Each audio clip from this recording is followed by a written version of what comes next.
ओम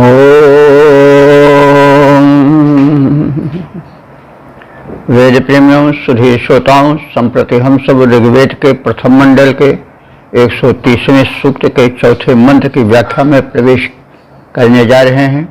यह मंत्र अत्यष्टि नामक छंद में निबद्ध है। मंत्र दृष्टा से हैं परोक्षेप दैवोदासी और देवता हैं इंद्र। इस मंत्र का शीर्षक है वृत्रासुर संहारक बलि इंद्र। तो वृत्रासुर तो सामान्य रूप से प्रसिद्ध है, एक दैत्य के रूप में जो दैत्यों का, राक्षसों का या असुरों का अगुआ था। लेकिन इसका एक अपर अर्थ भी इससे चिपटा हुआ, सिमटा हुआ, इससे श्लिष्ट लगा हुआ है। वो यह है कि इंद्र वृष्टि का देवता है और वृष्टि ही से सृष्टि चल रही है। ऐसे स्थिति में तत्व जो कि जल के बाधक हैं, और वृत्त माने घेरा भी होता, घेरा डाले हुए पड़े हुए हैं बादल के साथ सूक्ष्म रूप से, और वे जल वर्षण में अवरोध उत्पन्न कर रहे हैं। बादल छाए रहते हैं, जल नहीं बरसता है। तो इस समय जो अग्नि मतलब जो इंद्र देवता है, विष्णु के देवता, वे उस अवरोध को टालते हैं और वज्रपात करते हैं। विद्युत ही उनका वज्र है, और विद्युत में आप सब जानते हो ही वज्रपात है, उसमें बड़ी शक्ति होती है। वह अमोघ अस्त्र होता है, उसका सामना कोई बम नहीं कर सकता है। जहाँ गिरता है वहाँ सफाया कर देता है। तो उस विद्युतास्त्र या वज्रास्त्र से इंद्र मेघों के उदर को फाड़ता रहता है, और उस प्रकार से वृत्रासुर का, जो कि वृक्ष अवरोधी है, उसका विनाश होता रहता है। तो एक स्थूल रूप से है कि वृत्रासुर एक शरीरधारी दानव है, असुर है। वह अपना सैन्य सजा करके सामना करता है। दैवी शक्तियों को परास्त करने के लिए संघर्ष चलता है। लेकिन उसका यह अर्थ भी है कि सूक्ष्म रूप से वृष्टि का अवरोधक है। और भी आगे हम बढ़कर कहें तो जो दुर्भावनाएं हैं, वृत्त माने घेरा डाले हुए पड़ी हुई हैं, हमको लपेटे हैं, उनको आत्मा रूप में इंद्र नष्ट करता है। तो वेद के शब्दार्थ के साथ साथ अनेक अर्थ उसमें लिपटे हुए हैं। इसीलिए हम समय समय पर भूमिका द्वारा उसका स्पष्टीकरण भी करते चल रहे हैं, और वेद के अर्थों को जो कि उसमें चिपटे हुए हैं और अनेक परतों में लगे हुए हैं, उनको सम्यक समझना चाहिए। और प्रायः देखा जाता है कि जो भाष्यकार हैं वो किसी एक अर्थ को लेकर चलते हैं तो दूसरे अर्थ छूट जाते हैं, और इसीलिए भाष्यों में ऐक्य नहीं है। और जितने भाष्यकार हैं उतने प्रकार के अर्थ किए हैं। कुछ मजबूरियां होती हैं कि एक सीमित समय में कितना विस्तार किया जाए, ऋग्वेद का बड़ा विस्तार है। कुछ वो भी मजबूरी होती है।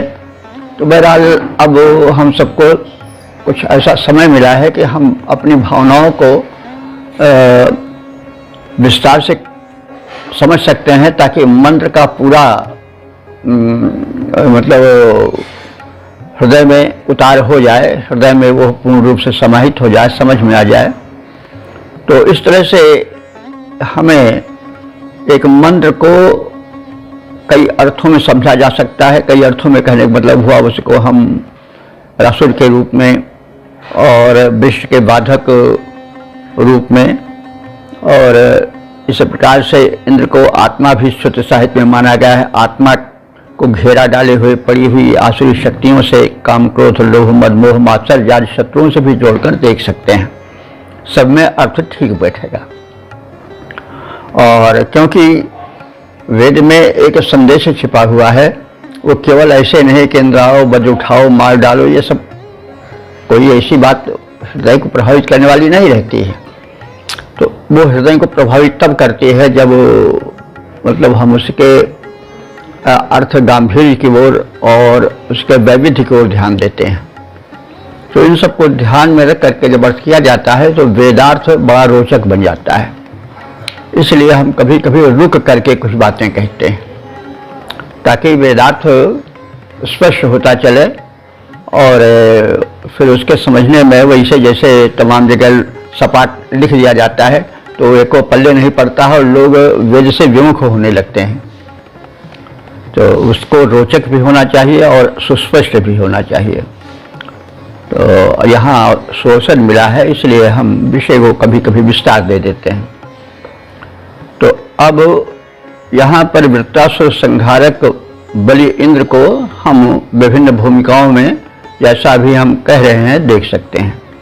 अब हम इस अर्थ को समेटे हुए मंत्र का प्रथम पाठ कर लें। ओम दादृहाणो वज्रमिंद्रो गभस्त्योः षद्मेव तिग्म मसनाय संश्यद हत्याय संशत संविव्यान ओजसा शवेभिरिंद्र मजमना तस्तेव वृक्षं वनिनो निवृश्यसि परस्येव निवृश्यसि। अब शब्दार्थ आज से परिचय पाएं। इंद्र, हे इंद्र देवता। अब इंद्र को हम भिन्न भिन्न रूपों में जैसा भी कहा गया है ले सकते हैं, लेकिन जो मुख्यार्थ है हम खासतौर से पहले उसी को प्रकट कर रहे हैं। गभस्तयोः, गभस्त कहते हैं किरण को भी, गभस्त माने हाथ भी होता है, तो यहाँ पर हाथ ही अधिक उपयुक्त होगा। अगर सूर्य के अर्थ में इंद्र को लें तो किरण भी ले सकते हैं, क्योंकि सूर्य इंद्र के अर्थ में भी प्रयुक्त होता है। और इंद्र परम शक्ति परब्रह्म का रूप तो ही है। गहस्त्योः माने जब तुम अपने दोनों हाथों में, तिग्मम वज्रम माने तीक्ष्ण वज्र को, तिग्म कहते हैं तीक्ष्ण तीखे, वज्र को ददृढ़ा, ददृढ़ा माने दृढ़ता से पकड़ते हो, और असनाय उसे शत्रु दल पर फेंकने के लिए, असनाय फेंकने के लिए, प्रक्षिप्त करने के लिए, अदमा इव उसे जलधारा की तरह तीव्र कर देते हो, प्रहारक बना देते हो। पर्वत से जब जलधारा गिरती है तो उसका वेग इतना तीव्र होता है कि चाहे वन वृक्ष चट्टानें क्यों न हो, सब टूटती चली जाती हैं। और कभी चट्टान जो बड़ी कठोर मानी जाती है और जल तो तरल है, लेकिन उस तरलता में इतना वेग होता है कि चट्टानें टूट टूट करके बहती हुई चली जाती हैं। बड़े बड़े मतलब जल पुल टूट जाते हैं। आप सब देख ही रहे हैं, जल में बड़ा वेग होता है। तो अब यहाँ पर उस परशु के, उस मतलब वज्र के फेंकने में जो तीव्रता है, तीक्ष्णता है, उसको प्रबल जलधारा के रूप में मतलब बताया गया है। तो वो जो वज्र को प्रक्षिप्त करने का वेग है, वो प्रवाहित छद्म माने जल की तीव्र धारा के समान बलवान बन जाता है। और संशत, और तुम ऐसे अपने कथित उस वज्र को, संशत माने और तेज करते हो, कहने का मतलब उस पर उसको और धारदार बनाते हो। संशत और तेज करते हो और धारदार बनाते हो। किस प्रकार से? अहि हत्याय। देखिए, अहि का अर्थ होता है सामान्य रूप से तो प्रचलित है शत्रु के रूप में, या क्या कहते हैं सर्प के रूप में। अहि माने सामान्य रूप से हम सर्प जानते हैं अहि को, लेकिन वेद में जो है अहि शब्द आया है जब इंद्र के प्रसंग में, तो वो आया है या तो वृत्तासुर के लिए आया है, या अहि नामक कोई उसी प्रकार का और दैत्य है उसके लिए आया है, अथवा काले बादलों के लिए भी आया है, क्योंकि काले बादल भी मंडराते रहते हैं, सांप की तरफ फण फुलाए हुए इधर उधर चलते फिरते हुए प्रतीत होते हैं। तो अहि माने वृत्तासुर, अहि माने अहिनाम का असुर आदि आदि। तो यह जो है वो विरोधी शक्तियों के लिए है जो कि घातक हैं सर्प की तरह, और बादल भी विरोधी तब बन जाते हैं जब वे अपने में जल को भरे रहते हैं और छोड़ते नहीं हैं तब। तो अहि हत्याय जल विरोधी, मानवता विरोधी, प्राणी विरोधी उस वृत्तासुर के अथवा असुर समुदाय के मारने के लिए तुम जो हो वो संशत माने शस्त्र को, अपने वज्र को तीक्ष्ण बनाते हो। इंद्र, हे इंद्रदेव, ओजसा माने अपने बल से तुम समविज्ञान माने जब युक्त हो जाते हो तीक्ष्ण उस वज्र को लेकर के, तब शवे भी माने अपने बलों के द्वारा, शव कहते हैं बल को, जैसे पहले भी कई बार ये शब्द व्याख्यायित हो चुका है।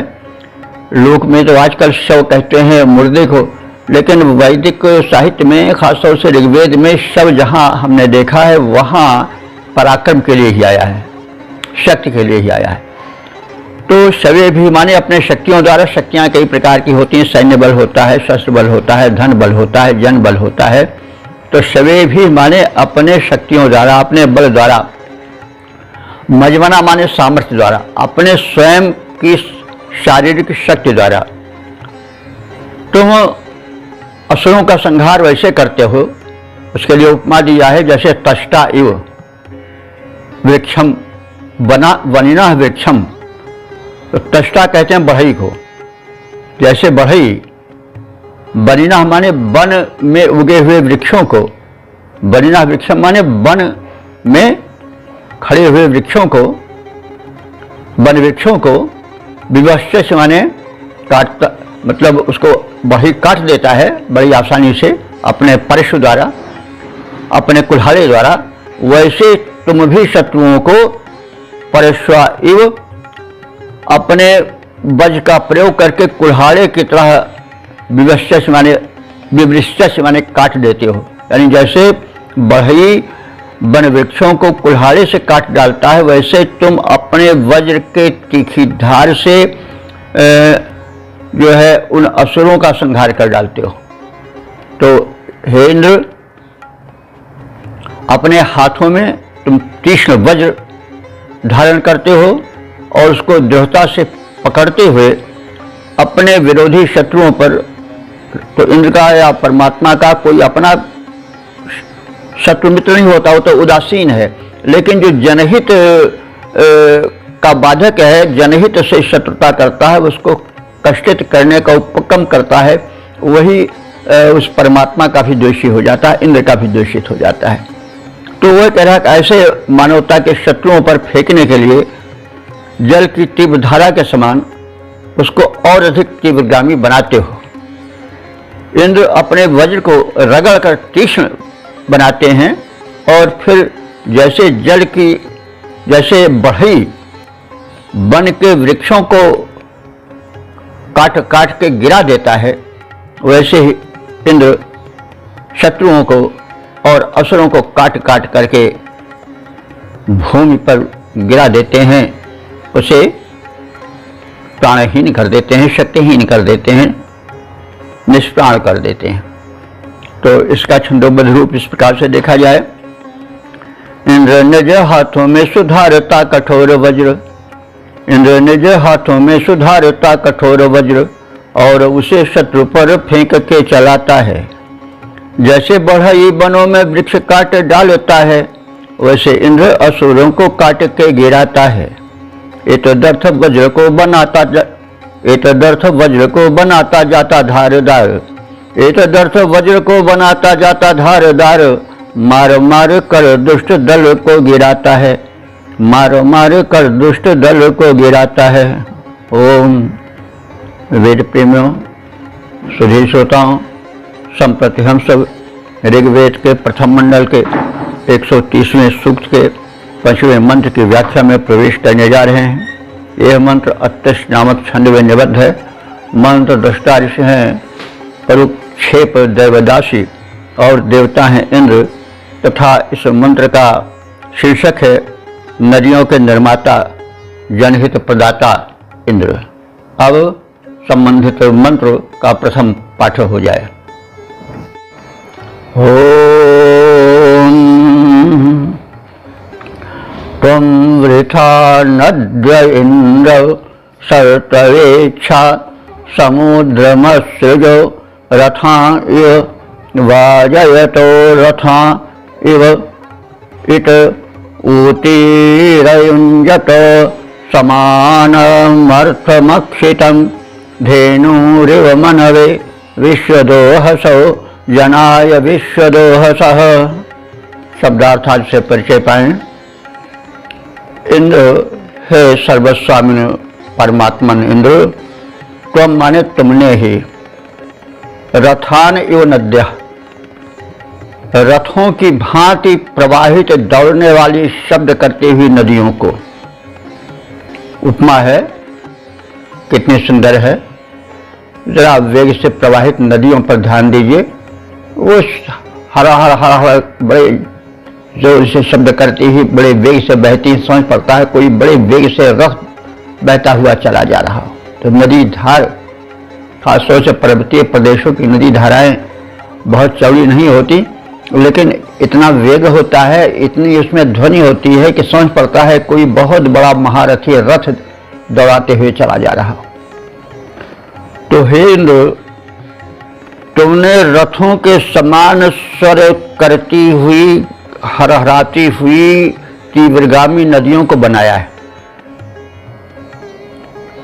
और समुद्रम अक्ष, और उनसे समुद्रोन्मुखी किया है। समुद्र की दिशा में अर्तवे, सरतवे, और समुद्र की दिशा में सरतवे माने प्रवाहित होने के लिए असृजः सहज मार्ग निर्माण कर दिया है। देखिए उस निर्माता का कला कौशल कितना व्यापक, विशाल और बुद्धिमत्तापूर्ण है। जल है, लेकिन यदि जल के संचार की व्यवस्था न की जाए तो जल पर जीवन पाने वाले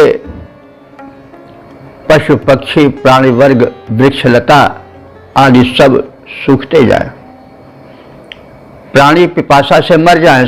समुद्र का जल पीने लायक नहीं होता, कहाँ उतनी दूर कौन जा पाएगा। तो इसके लिए आवश्यक है कि नदियों को बनाया जाए, नदियों की उपस्थिति हो। और नदियों में जल कहाँ से आवे? पहाड़ों से आवे। तो कितनी अच्छी व्यवस्था है कि उस सृष्टा ने, बनाने वाले ने कितने दिमाग से काम किया। उसकी अजब है तेरी कारीगरी सरकार। पहाड़ को बना दिया, पहाड़ों पर जो वाष्पित जल वायु में संचित होता है वो तापमान के कम होने से जम जाता है पहाड़ की चोटियों में, वही पिघल करके ग्रीष्म ऋतु में नदी को सूखने नहीं देता।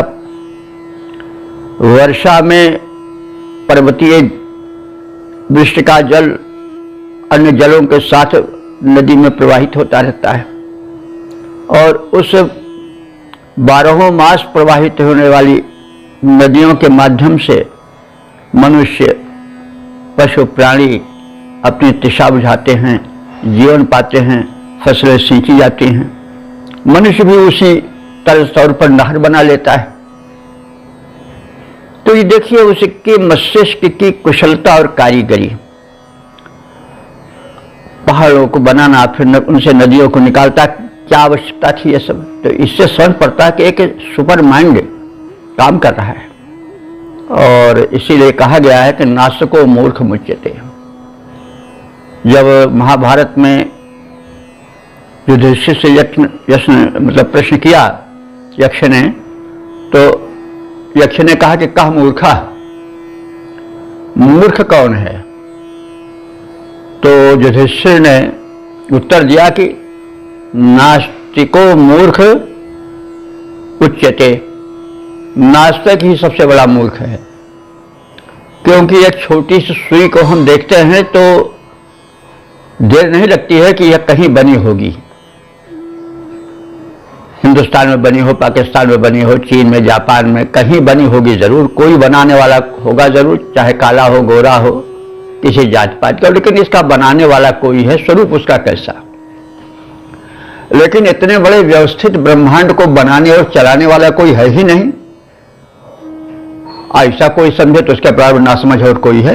सबसे बड़ा मूर्ख होता है वो जो नास्तिक है, जो उस परम सत्ता को अस्वीकार करता है। हालांकि विज्ञान भी सीधे नहीं अस्वीकार करता है, वो ये भी नहीं कहता कि नहीं, बल्कि वो तो हर चीज पर विश्वास करता है जो प्रयोगशाला में सिद्ध हो सके।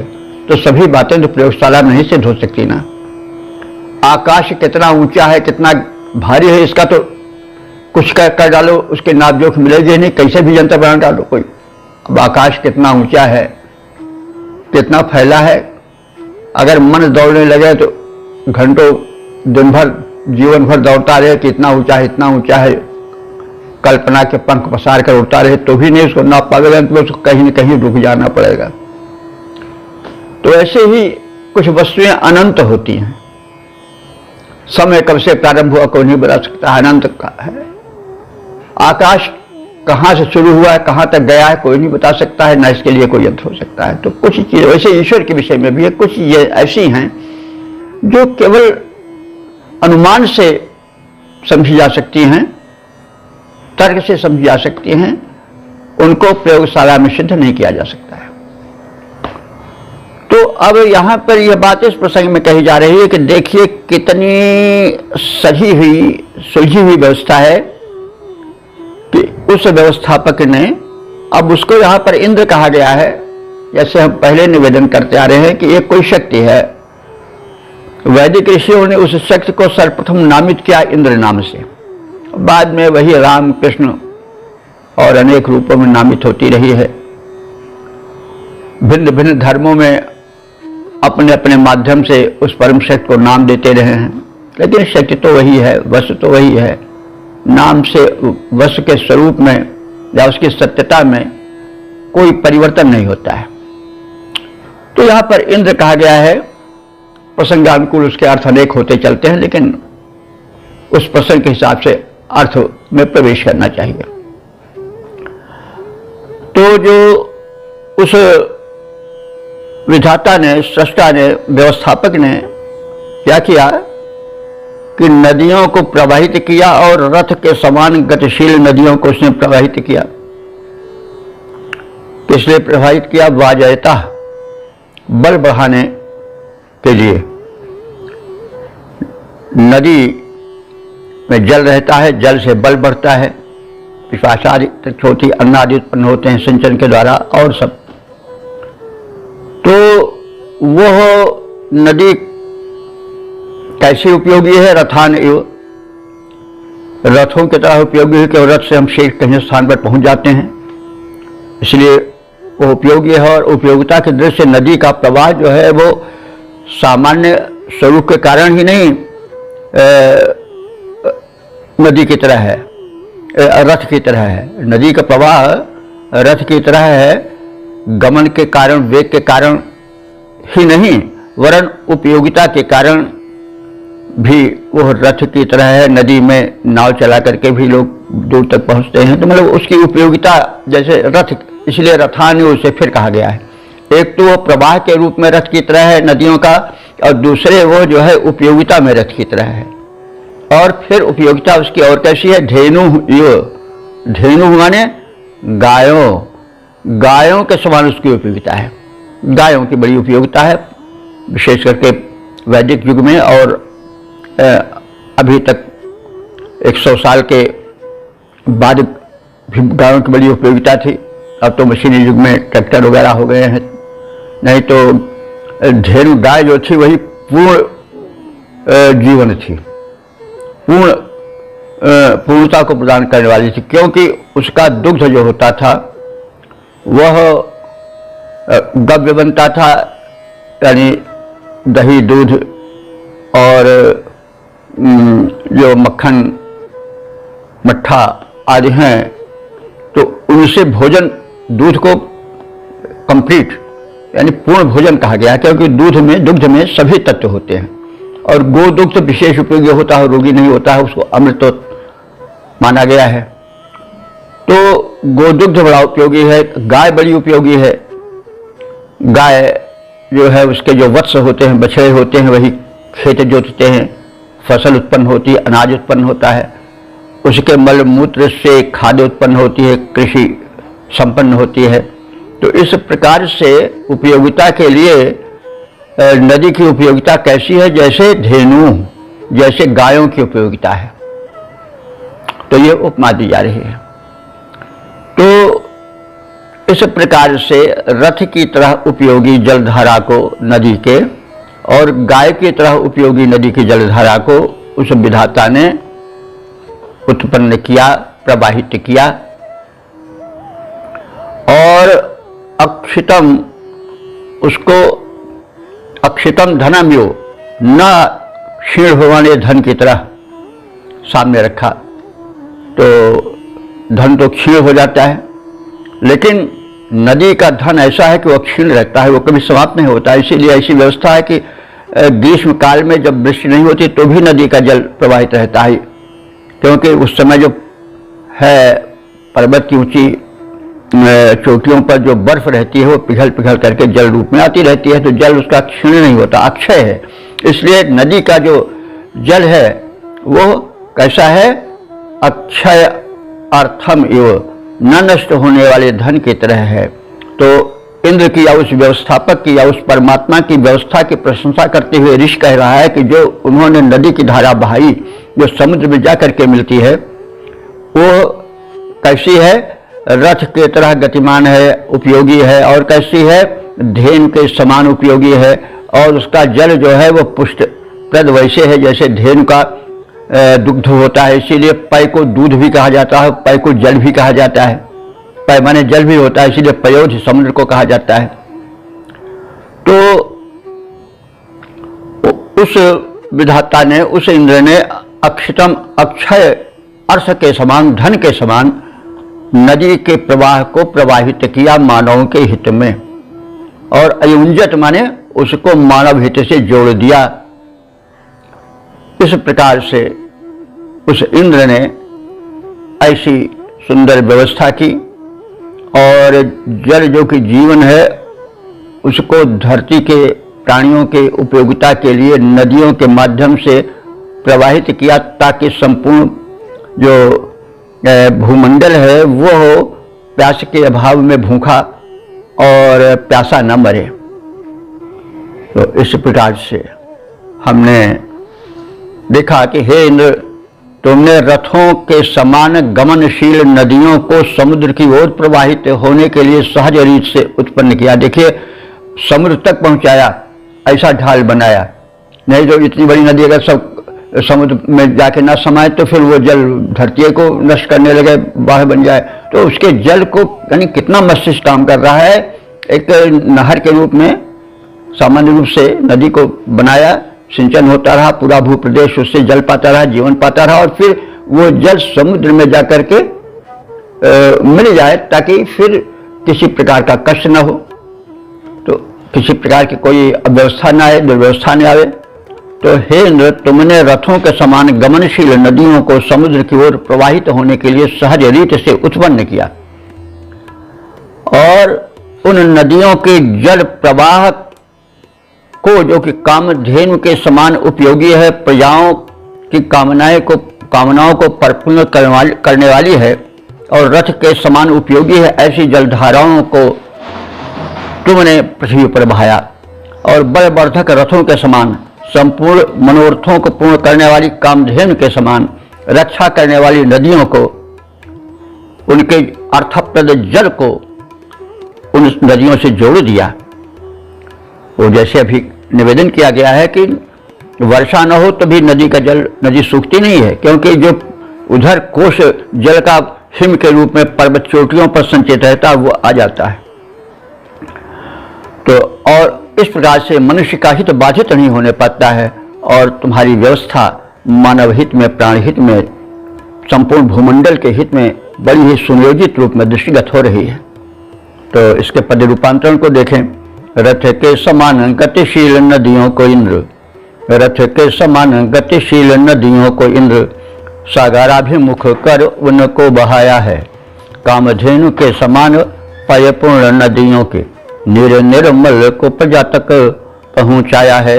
नदियाँ पयस्विनी प्रवाह पूर्ण बल युक्त रक्षिका हैं जल युक्त उनको बनाया है। मानवों के हित में बहाया उन्हें इंद्र, तूने जनहित विधिवत करके दिखाया है, जनहित विधिवत करके दिखाया है। ओम वेद प्रेमियों सुधी श्रोताओं, संप्रति हम सब ऋग्वेद के प्रथम मंडल के 130वें सूक्त के 6ठे मंत्र की व्याख्या में प्रवेश करने जा रहे हैं। यह मंत्र अत्यस्य नामक छंदवे नमद है। मंत्र दृष्टा से हैं परिक्षेप देवदासी और देवता हैं इंद्र। इस मंत्र का विषय है अनुकूलता प्रदान करने वाला इंद्र का संग्राम में जय हेतु स्तवन। अब संबंधित विषय को समेटे हुए मंत्र का सर्वप्रथम पाठ हो जाए। ओम इमां ते वाचं वसूयन्तो आयवो रथं न धीरः स्वपा अतक्षिषुः सुम्नाय त्वामतक्षिषुः शुम्भन्तो जिन्यं यथा वाजेषु विप्रवाजिनम् अत्यमिव शवसे सातये धना विश्वाधनानि सातये। शब्दार्थ आज से परिचय पाएं। हे इंद्र, सुअपाह, सुअपाह माने शोभन कर्म करने वाले। मंत्रदृष्टा ऋषियों ने सर्वप्रथम वेद मंत्रों का दर्शन किया। अब वेद मंत्रों की मुख्य रूप से 3 कोटियां चलती हैं। वेद जो है उसके मंत्र जो है वो ईश्वरीय देन है, संदेश हैं, और जैसे एक प्रसारण अंतरिक्ष में भेज दिया जाता है और वहाँ से वो रिसीवर के सहारे रेडियो में, टेलीविज़न आदि में आता रहता है, फोन में आता रहता है, तो वही सिस्टम है। तो इस सृष्टि के संरक्षण के लिए उस सृष्टा ने जो सिद्धांत बना करके अंतरिक्ष में ऊर्जा के रूप में प्रसारित कर दिए, उसको ऋषि मेधा ने रिसीवर की तरह ग्रहण किया और मानव कल्याणार्थ उसे छंदोबद्ध कर दिया। एक तो प्रारूप यह हो गया, दूसरा प्रारूप यह हुआ कि ऋत्विज माने वे पुरोहित, यज्ञ कराने वाले विद्वान, जो कि ऋतु के अनुसार यज्ञ को भिन्न भिन्न रूप देते थे, भिन्न भिन्न तरह से संपादित कराते थे, उन्होंने उसके प्रस्तुतिकरण का कार्य लिया, भार लिया। उसके पश्चात जो गायन करता उद्गाता थे उसको उन्होंने संगीतबद्ध किया और मनोहारी संगीत के रूप में प्रस्तुत किया और इस प्रकार से संबंधित देवता को प्रसन्न किया। भूमंडल के हित के लिए, जनहित के लिए, लोकहित के लिए, आत्महित के लिए उन्होंने उससे प्रार्थना की। तो उसी तरह से हमको इस अर्थ को देखना है कि हे इंद्र, हे व्यापक व्यवस्थापक, ब्रह्मांड नायक, शक्ति प्रदायक इंद्र, शिव अपाह शुभ कर्म करने वाले मंत्रदृष्टा ऋषियों ने प्रथम मंत्रों का दर्शन किया और वसुयंतः धन की इच्छा करते हुए आयवह माने मनुष्यों ने, कौन मनुष्यों ने? ऋतुज रूप के मनुष्यों ने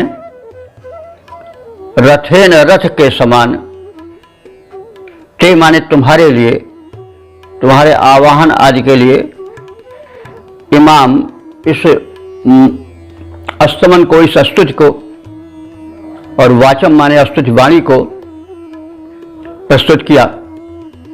अतिक्षुषु माने गढ़ा, बनाया, यानी जैसे कोई बढ़ई धन धान्य प्राप्त करने के लिए किसी रथ को सुंदर प्रारूप देता है और बड़े मनोयोग से बनाता है, वैसे मंत्रों को प्रस्तुत करने वाले, प्रयोग करने वाले यज्ञ के अवसर पर ऋतुजों ने बड़े रोचक ढंग से उसको प्रस्तुत किया।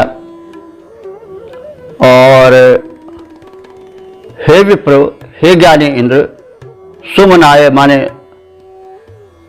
तुमसे सुख समृद्धि प्राप्ति के लिए, शव से माने और बल प्राप्ति के लिए, धनाह माने धनों की प्राप्ति के लिए, बहुवचन धना है, तो धन की जैसे मैंने पहले व्याख्या की है, प्रस्तुत की है कि धन वो है जो धन्य कर दे, और धन केवल द्रव्य ही नहीं है, वरन चरित्र भी सबसे बड़ा धन है, बुद्धि भी सबसे बड़ा धन है, आरोग्य भी सबसे बड़ा धन है।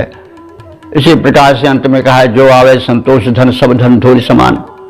उद्यम करने के बाद जो कुछ प्राप्त हो जाए उसमें संतोष कर लिया जाए तो उसके बराबर कोई धन ही नहीं है। नहीं तो फिर शहंशाह को भी कमी लगी रहती है।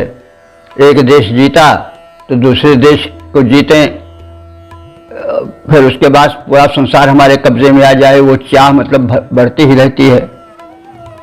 तो चाह गई, चिंता गई, मनुआ बेपरवाह, जाको कछु न चाहिए सो साहन को साह। तो शाहनशाह तो वही है जिसको कुछ नहीं चाहिए, और नहीं अगर तृष्णा बैठ गई तब तो फिर सब पूरी धरती, क्या उसके बाद फिर लोग स्वर्ग पाने की इच्छा करते रहते हैं, धरती से आगे हट करके हम दूसरे लोक में जाएं।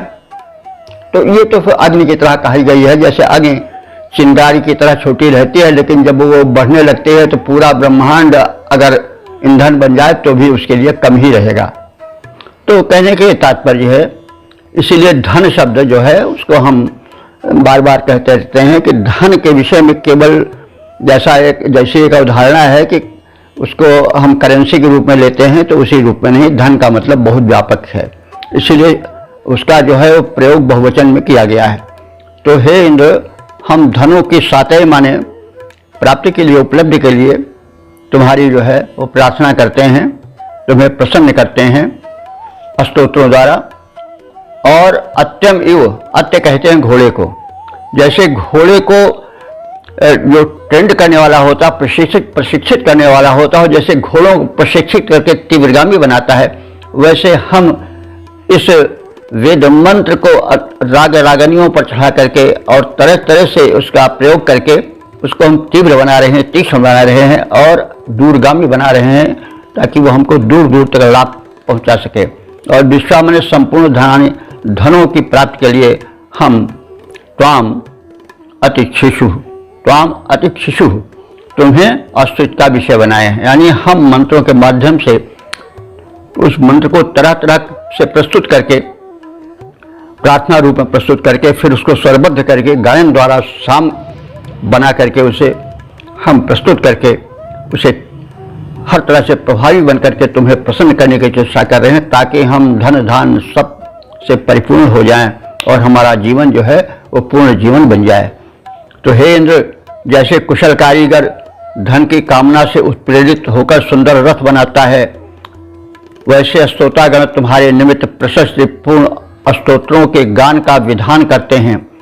हे ज्ञान संपन्न इंद्र, जैसे सारथी युद्धों में विजय लाभ हेतु घोड़ों को और अधिक प्रशिक्षित कर बलवान और तीव्रगामी बनाता है और विजय योग्य सक्षम बनाता है, वैसे यह स्तोतागण तुम्हें बलवान बनाने के लिए, तुम्हें अपनी ओर आकृष्ट करने के लिए, संपूर्ण वैभव प्राप्त करने के लिए अधिक उत्तम स्तोत्रों से तुम्हें रिझाने की चेष्टा कर रहे हैं, तुम्हें अपनाने की चेष्टा कर रहे हैं और अधिक उत्तम स्तोत्रों का सहारा लेकर तुम्हें अपने रक्षार्थ प्रोत्साहित कर रहे हैं, प्रशंसित कर तुम्हें तुम्हारे गुणोत्कर्षों का प्रकटीकरण कर तुम्हें अपने अनुकूल बनाने की चेष्टा कर रहे हैं। तो अब इसका पद रूपांतरण भी देख लिया जाए। कारीगर कुशल बनाता रथ रम्य जैसे, कारीगर कुशल बनाता रथ रम्य जैसे, वैसे तुम्हें रम्य प्रार्थना बना सुनाते हैं। और ज्ञान परिपूर्ण इंद्र तुमको मनाने हम विनती में रम्य भाव भर कर लाते हैं। हम भक्त गण अनुकूलता तुम्हारी पाने, भावों द्वारा वैसे प्रार्थनाओं को सजाते हैं। जैसे सारथी विजय लाभ पाने हेतु निज घोड़ों को प्रशिक्षण से कुशल बनाते हैं। ओम वेद प्रेमियों सुधीर श्रोताओं, संप्रति हम सब ऋग्वेद के प्रथम मंडल के 130वें सूक्त के 7वें मंत्र की व्याख्या में प्रवेश करने जा रहे हैं। यह मंत्र अत्यष्ट नामक छंद में निबद्ध है। मंत्र दृष्टा ऋषि हैं परिक्षेप देवोदासी और देवता हैं इंद्र। इस मंत्र का शीर्षक है विजयी वीर इंद्र लोकोपकारी, इंद्र के लोकोपकारी वीर कृत्य। अब संबंधित मंत्र का प्रथम पाठ हो जाए। ओम भिनत पुरो नवतिमिन्द्र पूर्वे दिवोदासाय मही दाशुषे नृतो वज्रेण दाशुषे नृतो अतिथिग्वाय शंबरम गिरेरुग्रो अवाभरत महोधनानि दयमान ओजसा विश्वाधनान्योजसा। ओम। अब हम शब्दार्थ भावार्थ से परिचित हों। नृतो, नृतो माने नाचने वाला। तो इंद्र का संबोधन है, तो वे कहाँ नाचते हैं? वीर हैं। तो अब कोई वैसे अभिनेता की तरह तो नाचेंगे नहीं, तो वे भी नाचते हैं, लेकिन कहाँ नाचते हैं? रणांगन में रण नृत्य करते हैं।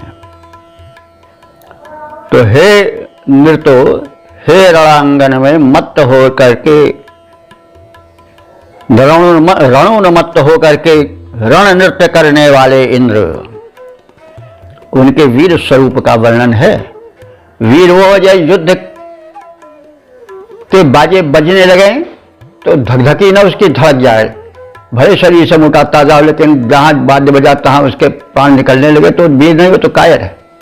वीर वो है जो कि शत्रु की गर्जन को सुनकर के और अधिक उत्साहित होता है। इसका बड़ा सुंदर एक कवि ने चित्रण किया है कि जब मेघनाद गरज करके आगे बढ़ा तो लक्ष्मण घननाद से सौमित्र को घननाद कारव अल्प भी न सहा गया। निज शत्रु को देखे बिना उनको तनिक न रहा गया। रघुवीर का आदेश ले युद्धार्थ सज्जित हो गए, उठने लगे उनके हृदय में युद्ध भाव नए नए। तो जब मेघनाद भयंकर इंद्रजीत गर्जन करने वाला जब गर्जन कर रहा था, युद्धार्थ ललकार रहा था, तो सौमित्र को, लक्ष्मण को घननाद कारो अल्प भी न सहा गया, लेकिन फिर निज शत्रु को देखे बिना उनसे तनिक न रहा गया। रघुवीर का आदेश ले युद्धार्थ सज्जित हो गए, उठने लगे उनके हृदय में युद्ध भाव नए नए। कैसे मारूंगा, ऐसे पटकूंगा, ऐसे पछाड़ूंगा। तो यह वीर भाव है। और जो वीर होते हैं युद्ध में प्रसन्न होकर के नर्तन करते हैं, यानी इतने तेजी से दौड़ते हैं, मारते हैं, झपटते हैं, अस्त्र फेंकते हैं कि समझ पड़ रहा है कि नृत्य कर रहे हो। तो इंद्र तो अकुतो भय है। इंद्र का यह रूप बड़ा प्रशंसनीय है। पता नहीं कैसे लोगों ने उसको बड़ा डरपोक पौराणिक इंद्र को कर दिया है कि वो जो है सदैव भयभीत रहता है दैत्यों से, राक्षसों से, असुरों से। उसके सुरगन हृदय धकधकी धरकी, उनका जो है हृदय धड़कता रहता है दुश्मनों के भय से। तो यह तो मतलब इंद्र के वैदिक इंद्र से बड़ा विरोधी है। खैर, इसका हमने समाधान की चेष्टा की है। यदि जो चाहें वो इस व्याख्यान माला के 47वें 48वें सूक्त को देखें अवश्य। उसमें हमने ये दिखाने की चेष्टा की है कि इंद्र जो कि इतना प्रचंड है कि युद्ध में को एक नृत्य समझता है, अभिनय समझता है, और वहां मत्त होकर के नर्तन करता है, यानी तेजी से झपटता है, गिरता है, इधर झुका उधर झुका, और इधर से मारा उधर से मारा, सब प्रहार किया। तो जो इंद्र इतना बड़ा है वो फिर कैसे हो गया, तो इसका हमने समाधान किया है और कारण भी बताया है। जो इच्छुक हों वो इस व्याख्यान माला के 47वें 48वें एपिसोड को अवश्य देखें, मंत्र ही एपिसोड को जो उसका चल रहा है व्याख्यान क्रम। तो हे नृतो, हे रण मध्य मत्त होकर रण कर हेतु नर्तन करने वाले इंद्र, पूर्वे, पूर्वे माने पूर्व, पुरुष शब्द का है चतुर्थी पूर्वे, पूर्वे माने पूर्व नाम के राजर्षि के लिए तुमने मह माने महान, दासुषे माने दानी के लिए, दिवोदासाय माने देवदास के लिए, यानी वो देवदास नाम का राजर्षि जो कि बहुत बड़ा दानी था। मह माने महान, बड़ा व्यापक, मह माने पृथ्वी होता है, पृथ्वी को मह इसलिए कहा जाता है कि बड़ी विस्तृत है, बड़ी व्यापक है, चलते जाइए और छोड़ नहीं मिलता है। तो उस यानी हे इंद्र तुमने बड़े उपकार किए हैं राजा पुर के लिए, और व्यापक दानी राजा देवदास के लिए तुमने जो है वो नवतिम पुरह भिन्नत, नवति माने 90, पुरह माने नगरों को, भिन्नत माने तोड़ डाला, छिन्न भिन्न कर डाला, भेद डाला। तो विरोधियों के, असुरों के 90 नगर थे, 90 नगर को इंद्र ने छिन्न भिन्न कर डाला, ढहा डाला। इसके लिए पूर्व नाम के राजर्षि के लिए और महान दानी राजा राजर्षि देवदास के लिए। नृत्यो, हे रण नर्तन, रणोन्मत्त होकर रण में नर्तन करने वाले इंद्र, दास से दानवीर के लिए तुमने वज्र से उग्र, ओजसा माने बल द्वारा, महा माने बड़े बड़े लोगों, दुष्टों को तुमने पराजित किया। और इस संदर्भ में तुमने शंबर नाम के असुर को अतिथगाय, अतिथियों का स्वागत करने वाले अतिथज्ञ नाम के ऋषि के कल्याण के लिए उस शंबर नाम के राक्षस को उजसा माने अपने बल से गिरे माने पर्वत से गिरा दिया और मार डाला। तो हे संग्राम भूमि में रणोन्मत्त होकर रण नृत्य करने वाले इंद्रदेव, तुमने राजा पुर के लिए और महान राजर्षि दानी राजा देवदास के लिए वज्र से शत्रुओं के 90 नगरों को नष्ट भ्रष्ट कर दिया, ढहा दिया। हे रण में उछलने वाले इंद्र, तुमने अपने उग्र पराक्रम से प्रचुर धन प्रदान करने वाले अतिथि सेवी अतिथज्ञ नाम के ऋषि के हित में शंबरासुर को पर्वत से गिरा करके चूरमूर कर दिया। तो अब इसके हम पद रूपांतरण को देखें। संग्राम भूमि में रणोन्मत्त नृत्य कर, संग्राम भूमि में रणोन्मत्त नृत्य कर, भय भूरि अरि के हृदय में उठाते हो। रणभूमि में रणोन्मत्त नृत्य कर, भय भूरि अरि के हृदय में उपजाते हो, या भय भूरि अरि के हृदय में उठाए हो। दानी देवदास और पुर के हितार्थ तुम शत्रुओं के 90 पुर वज्र से ढहाए हो। अतिथि के सेवी अतिथज्ञ के हितार्थ इंद्र, शंबर को पर्वत से पटक गिराए हो। रण नृत्यकारी भयहारी वज्रधारी इंद्र, सेवकों को धन धान्य प्रचुर दिलाए हो। रण नृत्यकारी भयहारी वज्रधारी तुम सेवकों को धन धान्य प्रचुर दिलाए हो। ओम